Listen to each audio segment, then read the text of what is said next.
بسم الله الرحمن الرحيم، والصلاة والسلام على أشرف المرسلين سيدنا محمد صلى الله عليه وسلم النبي الأمين وعلى آله وصحبه أجمعين. هنتكلم دلوقتي على حاجة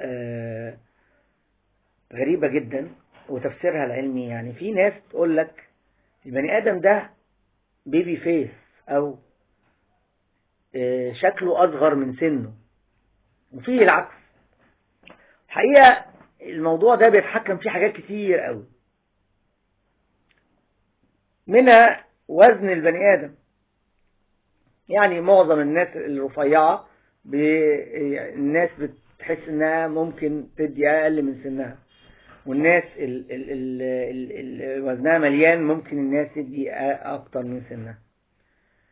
وفيه وقت البلوغ، يعني الناس اللي بتبلغ بدري قوي بتعجز بدري ويبان عليهم العجز بدري، بعكس الناس اللي بتبلغ متأخر يبقى الموضوع متأخر عندهم شوية.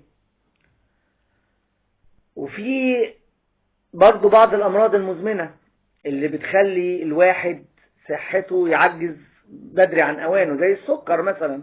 مرض السكر ده هو من أصعب الأمراض، بيخلي البني آدم، أو هو مش بيجي لوحده، بيجي معاه أمراض تانية تخلي البني آدم يعجز بدري. يعني أقول لكم مثلا إن هم صوروا الأوعية الدموية بتاعت مريض السكر أو اللي لسه جاي له سكر، والأوعية الدموية اللي واحد في نفس العمر مش مريض سكر. ده واحد لسه جاي له السكر، يعني ملحقش يحصل حاجة، مش مضاعفات يعني. وده واحد في نفس العمر ما عندوش سكر. تخيل إنه لقوا الأوعية الدموية من جوه بتاع مريض السكر أكبر في العمر من الأوعية الدموية بتاعت اللي مش مريض سكر ب10 سنين.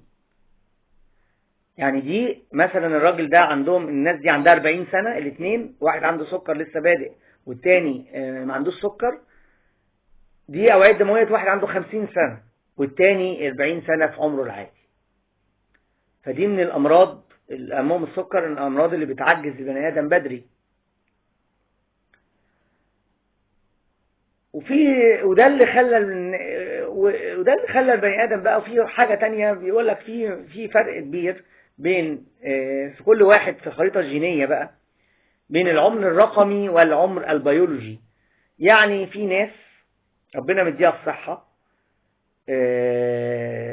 اما تيجي تكشف عليها ما تحسش ان دول هم عندهم 70 سنة مثلا، لا ما شاء الله الأجهزة كلها شغالة، ودول في عمر البيولوجي بتاعهم 50 سنة، لكن هو عنده العمر الرقمي 70 سنة. تمام.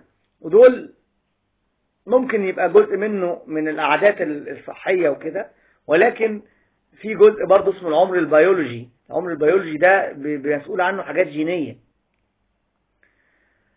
عكس في ناس تانية بتقول مثلا ده عنده 90 سنة وهو مثلا عنده 70 سنة، من كتر انه مكرمش قوي وتعبان جدا ومش قادر يتحرك وهكذا. فالحقيقة في فرق برضو بين العمر البيولوجي وبين الناس والعمر الرقمي. وفي ناس أصغر بيبقوا أصغر بحاجات بسيطة أو بكتير، وفي ناس ممكن تبقى أصغر بحاجات بسيطة أو بكتير، وفي ناس تبقى العمر الرقمي بيساوي العمر البيولوجي عندهم، وده بيفرق في حاجات جينية. وده يا سيدي العوامل أو الأسباب اللي تخلي واحد يقول لك ده بيبي فيس، أو ده مش باين عليه عمره والتاني باين عليه العمر وهم في نفس السن. أتمنى أن الله الصحة جيدة للجميع، والسلام عليكم ورحمة الله وبركاته.